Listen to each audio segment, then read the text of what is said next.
Les Soupouïens considèrent l'Iran, à tort ou à raison, comme une menace existentielle. Tribune. Au nom de la lutte contre ce qu'elle dénonce comme un expansionnisme de l'Iran, l'Arabie saoudite déploie, depuis quelques années, une hyperactivité diplomatique et militaire qui fait bouger les lignes au Moyen-Orient. La rivalité saoudo-iranienne n'est pourtant pas récente, puisqu'elle remonte à la création de la République islamique en 1979.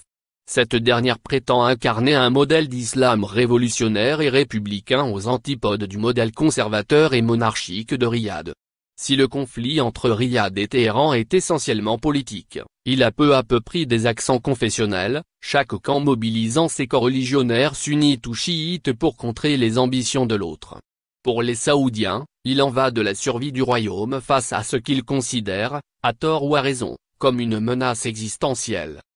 Un équilibre instable a cependant prévalu jusqu'au début des années 2000.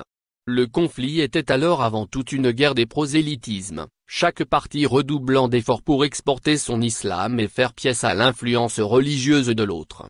À partir de 2003, s'enclenche une succession d'événements qui vont transformer la perception saoudienne du conflit.